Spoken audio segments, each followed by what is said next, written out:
sobre el libro mismo, sobre Lengua Víbora, del 98, que de algún modo se propone abordar escrituras al margen del canon, es decir, alejadas de las clásicas lecturas generacionales, que eran clásicas, digamos, en los estudios disciplinares de la literatura, y son obras también, tal como lo plantea Raquel en la introducción, son obras que no están dirigidas a un público necesariamente masivo.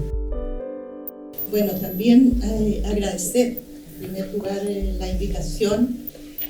Quiero decir que es un gran honor, ¿no?, estar aquí con mis colegas, y un gran honor poder hablar de Raquel Olea, a quien tuve el placer de estudiar en mi tesis de doctorado, y también estar aquí con otras mujeres que conozco, que reconozco hace muchos años. También considerar, y especialmente, que este evento haya sido organizado por estudiantes, ¿no? Creo que es no sé, es algo cálido, humano, necesario, un reconocimiento necesario en los trayectos de vida de todos los seres humanos, ¿no? Y bueno, qué decir, el libro Lengua Víbora, que sale el año 98, en 1998, yo diría que es uno de los 2 o 3 libros que coronan un ciclo de la crítica literaria feminista en Chile. Bueno, el deseo sabe feminismo. Primero que nada me gustaría decir que yo me siento heredera de este horizonte rasgado y abierto en los 80 por muchas mujeres que pensaron y a otras mujeres, y me siento muy feliz de que me hayan convocado a hablar sobre la obra y la figura de Raquel, que además es mi amiga. Yo quisiera decir que me gustaría conceptualizar en una palabra lo que hicieron todas las teóricas feministas en ese tiempo, ¿no? Paula Grau, Frida Bianchi, María bueno, entre muchas otras, también Federica, etc. Y yo creo que esa palabra para mí es, o me hizo pensar mucho más, sobre todo porque eran escritoras y teóricas que estaban pensando, que escribían pensando y pensaban escribiendo, ¿no? Y esa palabra fue, o esa lectura tenía que ver con una gran objeción. O sea, yo lo que pensaría sería ese concepto, el concepto de objeción, porque justamente, yo no traje un texto porque me dijeron que eran preguntas y conversaciones, entonces tengo una anotación que puedo dispersar.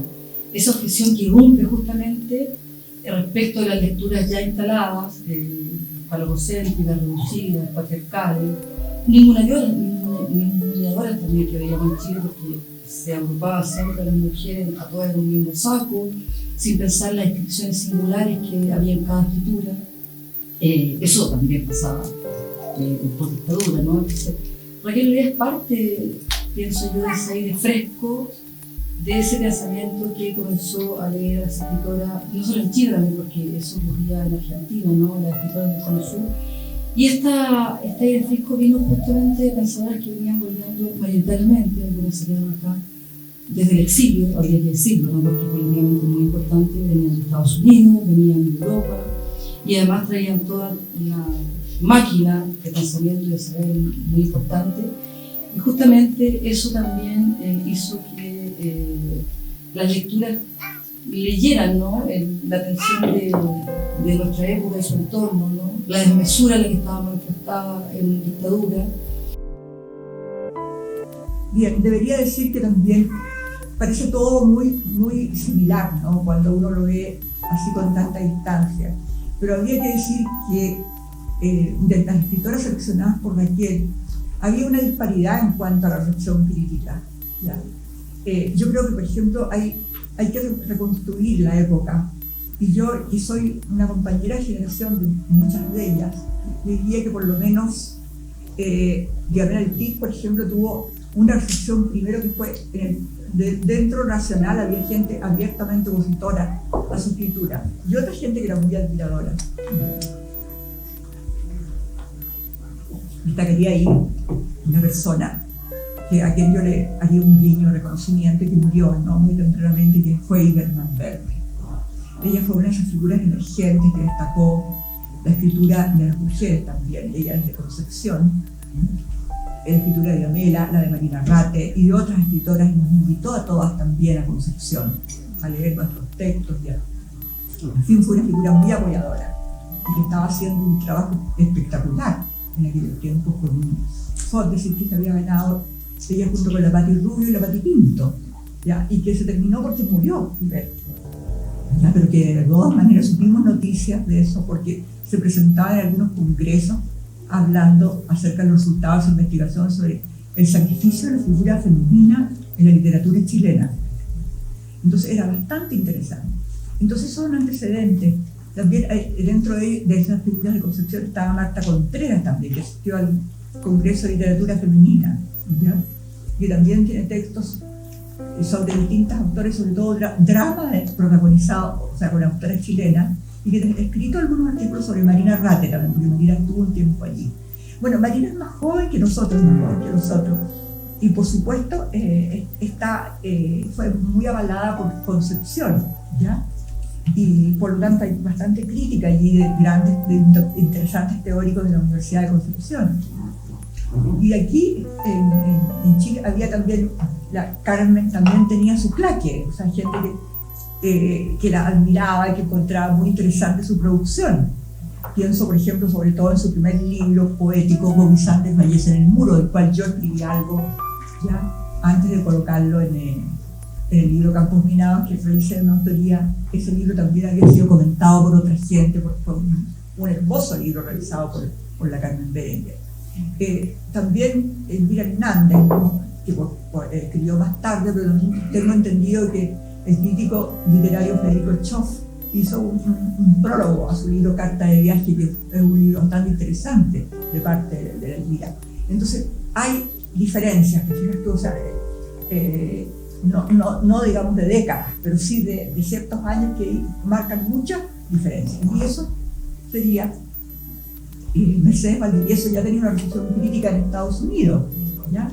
Y Guadalupe yo misma prologué su libro Salir, la balsa, ¿ya? Y lo presentamos también. O sea, y también grande el apoyo de Mariano Aguirre también, en el diario La Época. Entonces nosotros tuvimos justamente nuestras maestras en Chile, que fue los años en que, por lo menos de mi parte y muchos otros compañeros, colegas aquí también presentes, nos tocó estudiar posgrado. Entonces Raquel y esta generación de críticas son nuestras maestras, a las que empezamos a leer, con las que empezamos a estudiar, ¿no? Y justamente esto surge en un momento inevitablemente, podría decir, esa confluencia deliciosa que puede ocurrir a veces en la vida, en que sucede en la década del 80 y del 90 es donde por primera vez hay un gran auge de escritura de mujeres latinoamericanas, chilenas y latinoamericanas, en la narrativa y en la poesía. Ese gran auge se corresponde con estas luchas contra las dictaduras de la época, se corresponde también con el regreso, en nuestro caso, de las críticas que vienen del exilio, ¿no? En confluencia con las mujeres que están haciendo crítica, las maestras que están haciendo crítica en Chile, y además esta confluencia, ¿no es cierto?, de estas jóvenes escritoras, en algunos casos, en otros casos casi coetáneas, un poquito menores que las críticas, ¿no?, van a presentar ser el objeto ideal para la escritura, van a inspirar la escritura crítica también y van a ser vasos comunicantes. O sea, en este sentido, la crítica literaria feminista de Raquel Olea, yo diría que no funciona sola, no funciona sin Diamela Ortiz, no funciona sin Carmen Berenguer, no funciona, está ahí, fusionada también en sus objetos de deseo, en sus objetos de placer de la lectura, ¿no? Claro, estos textos en ese momento podrían haber sido anticanónicos, pero yo diría que ni siquiera eran todavía anticanónicos, estaban emergiendo en este momento, construyendo su pertenecer a un campo literario desde esa disidencia. Y lo que destaca Raquel Olea justamente en sus textos, ¿no es cierto?, es esta lógica subversiva de estos textos literarios, ¿no? Este rol deconstructivo y desenmascarador de la escritura canónica de este tipo de producción literaria de mujeres. Eso para mí es muy, muy, muy interesante, ¿no? Muy interesante. Por otro lado, quería destacar también esta continuidad, ¿no es cierto?, interesante que salta en lengua víbora, ¿no es cierto?, de entre un texto y otro, ¿no? Poniendo en primer lugar la lectura de esos textos de diferentes géneros, ¿no es cierto?, de diferentes sujetas, ¿no? Y que pone justamente, además de lo que mencionaba Eugenia, algunos elementos de la teoría de la recepción, no, digamos, una aplicación de una teoría de la recepción, ¿no es cierto?, sino ese primer lugar de la recepción crítica. Son formas de leer que ahora quizás no nos parezcan tan amenazantes, pero estamos hablando de los años 80, ¿no? Y todas las formas de leer caían bajo los millones armados, los estereotipos, los clichés, ¿no? Lamentablemente son formas de leer que continúan hasta hoy. Incluso yo pienso que esa manera de leer es la que quizás, entre otras cosas, también nos permitió leer de una manera más abierta y más generosa la Constitución, ¿no? La nueva Constitución, por ejemplo. Entonces yo creo que la importancia de una crítica como Raquel Olea lograba en ese minuto desinstalar dispositivos que tenían que ver con aquello que Guadalupe Santa llamó los técnicos del lenguaje, que además era un lenguaje que había sido preparado largamente con su continua y diversas violencias, ¿no? Entonces creo que romper esos conservadurismos, hablar de lo ilegítimo, hablar de estas hijas antiedípicas, ¿no? Fueron los aportes medulares de lengua víbora. También lo fue el Congreso del 87, del que Raquel Olea también, casi te digo Gabriela Mistral. Bueno, esa lectura yo creo que tiene que ver con desplazar, ¿no?, lugares que tenían que ver, por ejemplo, como dice Alicia Solomoni, con la expresión del tradicionalismo y del sentimentalismo femenino, ¿no? Raquel Olea logra desarticular todos esos dispositivos y romper con una cultura literaria que no era solo la de la universidad, ni la que venía de la dictadura, sino que también en los medios, ¿no? Los medios como La Época, El Mercurio, ¿no? Que ella, para mí, lo más importante a propósito de la objeción es que logra fisurar, por ejemplo, la crítica adjudicativa del tribunal que hacía Valente en El Mercurio, ¿no? Tampoco, yo creo que también va más allá que de un análisis crítico propiamente tal, sino que lo que a mí me parece en los análisis que hace Raquel Olea es justamente que ella está abocada o atenta a la exigencia de la obra y de cada singularidad, ¿no? Entonces, yo creo que sobre todo cuando uno empieza a escribir y empieza a leer a todas las autoras que Raquel nos presenta, se abre un campo, ¿no? Porque por supuesto que la lectura que hacía la crítica adjudicativa mercurial de Diamela, de Valdivieso, de Santa Cruz era muy distinta de la que hacía, por ejemplo, Raquel Olea, y menos mal. También yo creo que la escritura que hay en lengua víbora en relación con Eugenia Brito, Marina Rate, Carmen Berenguer, Cristina Hernández, tenían que ver también con otra idea de los escritores, es decir, y otra idea también de los poetas, ¿no? Es decir, las lecturas de Raquel no tenían que ver con esa idea del poeta como un pequeño dios, con gestas heroicas, con alabanza. También aparece el carácter no inmunitario, ¿no?, de las escrituras de las mujeres, que eran totalmente opuestas a las escrituras que en ese momento irrumpían, por lo menos en el horizonte femenino, ¿no? No estaba el indomable de la gesta, sino que interpelaban justamente desde su vulnerabilidad, desde su fragilidad. No tenían esa autosuficiencia escritural que un conjunto de poetas varones tenía.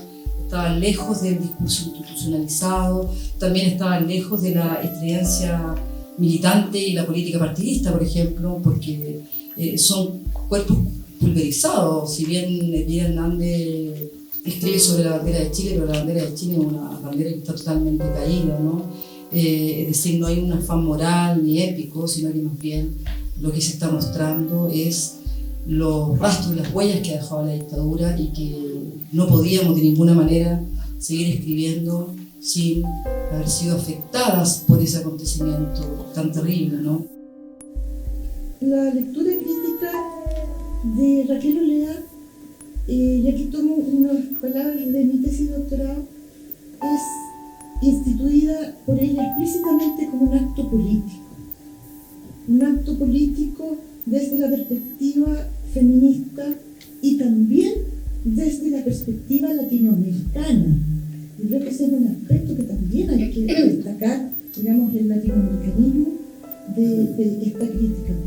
Y una cita de Lengua Víbora: leer como mujeres significa proponer conscientemente la lectura como un acto político, transformador de las relaciones entre autor, autora, lector, lectora, proponiendo incorporar en la lectura las experiencias de lo social, lo psíquico, lo cultural, que tienen sus motivaciones en la identidad sexual.